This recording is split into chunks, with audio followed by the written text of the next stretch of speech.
Hey everyone, welcome back to Corporate Decoder. Today we're diving into a filing that's all about managing money in a company's retirement plan, specifically MasTec. Looks like things are getting a little shaky, or maybe just switched around for their employees' retirement funds. So what's the big deal here? Well, it seems MasTec is hitting a blackout period for their 401k plan. This means for a while employees won't be able to make certain moves with their retirement pause button on accessing or changing your hard-earned cash in the company plan. Okay, so this report we're looking at officially starts its timeline on August 22nd, 2025, which is when they knew something was up. The company itself is MasTec Inc.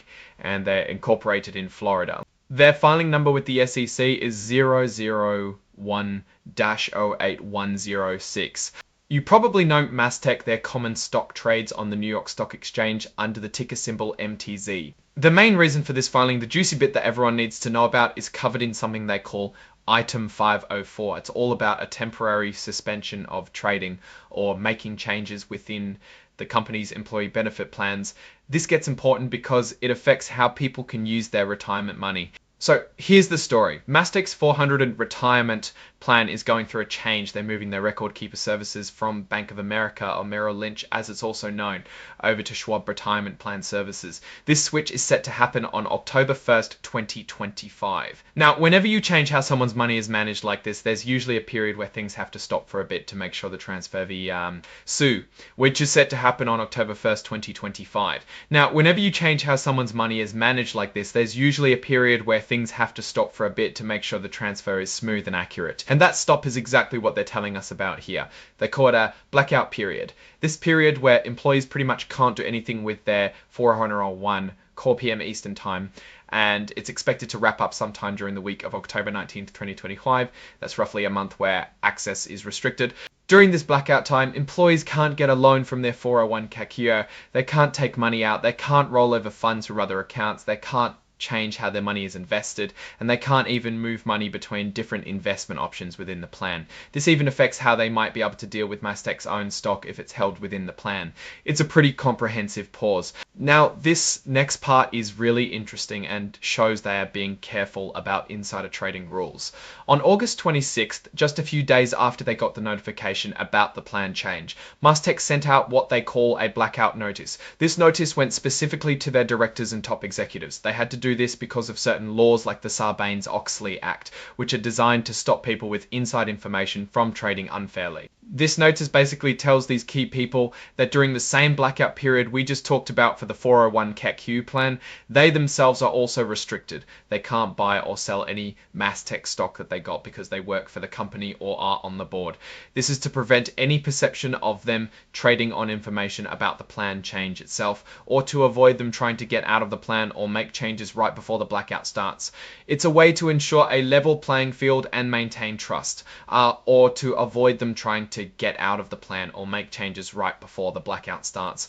It's a way to ensure a level playing field and maintain trust. They've actually included a copy of this specific notice as part of the filing labeled as Exhibit 99.1. So if you're really curious about the exact wording they sent to their executives, you can find it there. Remember that end date for the blackout period? The week of October 19th. They also go on to say that if anyone, including shareholders or anyone else interested, wants to know the exact dates when this blackout period actually starts and ends, they can get that information by contacting MasTec's 400 plan administrator. Then the filing moves on to Item 9.1, which is where they list out all the exhibits and financial statements attached to the report. Here we see Exhibit 99.1, again, the notice to directors and executive officers. That's the one we just discussed. They also list Exhibit 104, which is basically the cover page of this whole report, formatted in a special way called inline XBRL. This is mainly for computer systems to read the document more easily. When finally the report is signed off, this particular filing is signed on August 27th, 2025 by Alberto D. Cardenas, who holds a pretty big title, Executive Vice President, General Counsel, and Secretary. This makes it official. Now let's put on our analyst hat and look at what this all means. This filing itself doesn't contain any actual financial performance numbers like revenue or profit. It's purely a procedural announcement about a change in their employee retirement plan administration. However, the fact that they are moving record keepers from a big name like Bank of America, Merrill Lynch, to another big name like Schwab suggests a strategic move to potentially get better services, lower costs, or improve the employee experience with their 4-to-1 term plans. The key takeaway here is the blackout period. For employees, this means a temporary restriction on managing their own retirement futures. It's a common, albeit inconvenient, part of such transitions. For the company, it's an exercise in compliance and clear communication, especially with their executives who have specific rules about trading company stock during such times. The prohibition on executive trading is a crucial step to maintain market integrity and prevent any appearance of impropriety. Looking at MasTec broadly, they are a major player in the energy, utility, and infrastructure markets.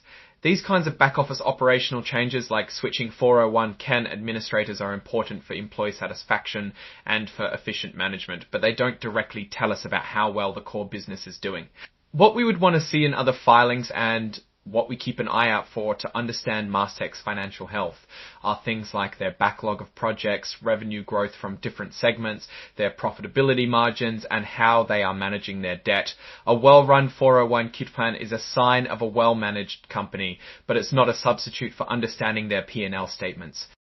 When we see a company like MasTec, which operates in major infrastructure projects, we'd be looking at their ability to win contracts, manage large-scale operations efficiently, and adapt to economic cycles that impact infrastructure spending. Their ability to retain and attract talent, which a good 401(k) plan contributes to, is also vital for executing these large projects. So from this filing, we don't get any numbers on revenue or profits, but we do get insight into their operational diligence and compliance. The transition to Schwab from Merrill Lynch is a significant operational shift that should, in the long run, benefit employees through a more modern or cost-effective platform. The strict rules for insiders during the blackout period reflect good corporate governance practices. What's your take on this 401(k) plan transition and its implications? Do you think moving to Schwab is a good move for MasTec employees? Let us know your thoughts in the comments below. If you found this breakdown helpful, please give this video a thumbs up and subscribe to Corporate Decoder for more straightforward analysis of corporate filings.